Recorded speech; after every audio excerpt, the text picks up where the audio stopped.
Good morning. तो आज फिर से हम एक नए चार्ट का एनालिसिस करेंगे और सीखेंगे कि जो प्राइस एक्शन होता है वो किस तरीके से वर्क करता है और इस चार्ट में जो प्राइस है और जो प्राइस का ट्रेंड है उसने किस तरीके से वर्क किया है।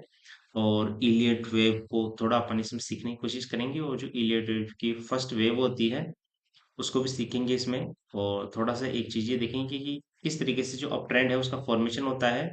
और जो अक्सर लोग एबीसी पैटर्न की बात करते हैं तो एबीसी पैटर्न किस तरीके से चार्ट में फॉर्मेशन करता हुआ हमें दिखता है या फिर किस तरीके से एबीसी का फॉर्मेशन होता है उसको सीखने की कोशिश करेंगे। तो ठीक है, तो सबसे पहले अपन नॉर्मली यहाँ पे देख लेते हैं कि ये चार्ट है, इसके मैंने हाइज को मिलाया है और ये एक ट्रेंड लाइन बनाई है। तो क्लियरली हमको यहाँ शो हो रहा है कि ये चार्ट जो अपनी ये रेजिस्टेंस लाइन है इसकी एक इसको क्या क्या इसने यहाँ पे ब्रेक किया है। और ब्रेक करने के बाद अगर अपनी यहाँ पे देखें तो इसने क्या किया है, वापस से इसने यहाँ पे सपोर्ट लिया है और फिर ये अपसाइड की तरफ अपन को मोमेंटम करता हुआ क्लियरली शो हो रहा है। ठीक है, तो यहाँ से अपन देख सकते हैं कि इसमें चार्ट में जो एक डाउन ट्रेंड था यहाँ से वो क्लियरली हमको शो हो रहा है कि ये डाउन ट्रेंड काफी दिनों तक डाउन ट्रेंड के बाद में काफी दिनों तक चार्ट ने यहाँ पे सस्टेन किया है अपने लो को, कभी भी ब्रेक नहीं किया है। और ये जो एक ट्रायंगल का फॉर्मेशन हुआ है इसमें इसको अब चार्ट क्या किया है, चार्ट ने इसका ब्रेकआउट दिया है और उसके बाद में चार्ट अपसाइड की जर्नी में कंटिन्यूशन करता हुआ हमको यहाँ पे दिख रहा है। ठीक है, तो टेक्निकल में देखें तो एक इसके पास यहाँ पे एक अच्छी खासी इसको रेजिस्टेंस मिलेगी। और ये इस रेजिस्टेंस के बाद में जो अगर ये चार्ट यहाँ पे इस जगह के आसपास में सस्टेन करता है और फिर इसको ब्रेक करता है तो ये इसको एक नए हाइस के पास ले जाता हुआ हमें दिखेगा। तो यहाँ पे क्लियरली हमको ये शो हो रहा है कि जो चार्ट है, चार्ट का एक ट्रायंगल पैटर्न ब्रेकआउट हो चुका है। वो चार्ट जो अपसाइड की मोमेंटम है उसने अपसाइड की मोमेंटम करना यहाँ पे शुरू कर दी है। अब इस चार्ट को ये मंथली फॉर्मेट है तो अपन इसको डेली फॉर्मेट फॉर्मेट में देखते हैं और फिर देखते हैं कि जो इलियट वेव है वो किस तरीके से यहाँ पे वर्क करते हुए अपन को दिखती है। या फिर जो एबीसी पैटर्न होता है जिसके लोग अक्सर बातें करते हैं कि एबीसी पैटर्न किस तरीके से फॉर्मेशन होता है। तो अपन ने जो पिछले 2-3 वीडियो में बात की है एक अप ट्रेंड के फॉर्मेशन की, तो उसी को अपन एबीसी पैटर्न या इलियट वेव की जो फर्स्ट वेव होती है वो भी अपन इसको बोल सकते हैं। ठीक है, तो अगर अपन देखें तो यहाँ पे प्राइस ने क्या किया है कि इस जगह के आसपास में यहाँ पे प्राइस ने ब्रेकआउट दिया है। देन इसके बाद यहाँ पे प्राइस ने क्या किया है, यहाँ पे प्राइस ने सपोर्ट लिया है और फिर से एक इसमें मोमेंटम देखने को मिली है अपसाइड की। उसके बाद में प्राइस ने यहाँ पे थोड़ी करेक्शन की है और उसके बाद में प्राइस में फिर से एक नया हाइस देखने को अपन को यहाँ पे मिल रहा है। ठीक है, तो एक ये वाला हाई हो गया और एक इसने जो रिसेंट हाई लगाया है। ठीक है, और ये वाला इसका लो हो गया। ठीक है, और ये पिछला इसका लास्ट स्विंग हो गया। ठीक है, तो क्लियरली अपन को यहाँ पे शो हो रहा है कि ये एक अप ट्रेंड में एक अप ट्रेंड मूव हमको देखने को मिल रही है। नए हाइज जो है वो क्रिएट होते अपन को दिख रहे हैं। और अगर अपन इलियट वेव की भाषा में अगर बात करें तो यहाँ पे आपका जो फर्स्ट ये वेव है ये फर्स्ट वेव हो गई। देन ये सेकंड वाली वेव हो गई बी वाली और इसके बाद में सी पॉइंट हो गया। ठीक, ये सी।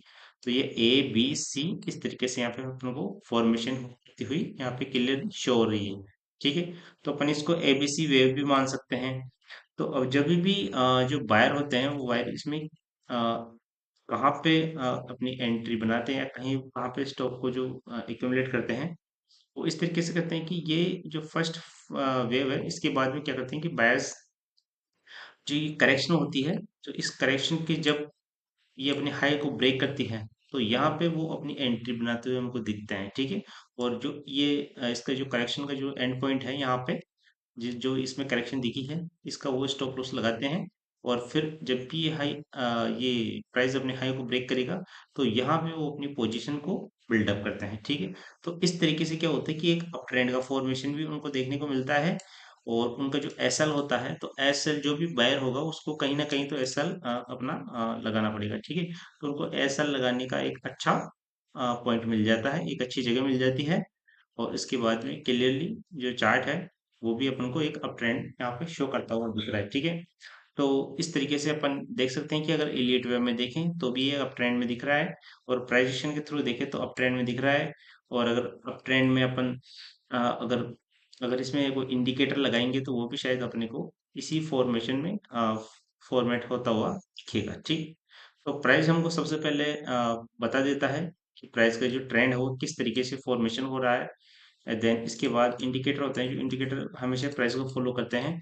तो इंडिकेटर के पहले ही प्राइस हमको इस चीज़ की कंफर्मेशन दे देता है कि प्राइस डाउन ट्रेंड में है या फिर अप ट्रेंड में, बुलिश मोमेंटम में है। ठीक है, तो इसी को एबीसी पैटर्न भी बोल सकते हैं। अक्सर जो भी बड़े इंस्टीट्यूशन बायर होते हैं वो क्या करते हैं कि जब भी ये एबीसी पैटर्न यहाँ पे फॉर्मेशन होता है, तो अक्सर वो इसका स्टॉप लॉस लगा के जो भी अच्छे बायर होते हैं वो यहाँ पे अपनी पोजीशन को बिल्डअप करते हैं, और देन इसका वो एसएल मान के चलते हैं कि जब भी अगर ये स्टॉक इसको जो भी है प्राइस अगर इसको ब्रेक करता है, तो फिर क्या होगा कि इसमें जो हायर हाइज है वो बनना बंद हो जाएंगे और ये अपने लोज को सस्टेन नहीं कर पाएगा, और फिर से अगर ये लोज करेक्ट करता है तो हो सकता है इसके ट्रेंड में अपने को बदलाव देखने को मिले, और ये फिर से एक डाउन ट्रेंड की तरफ मोमेंटम करता हुआ यहाँ से दिखे।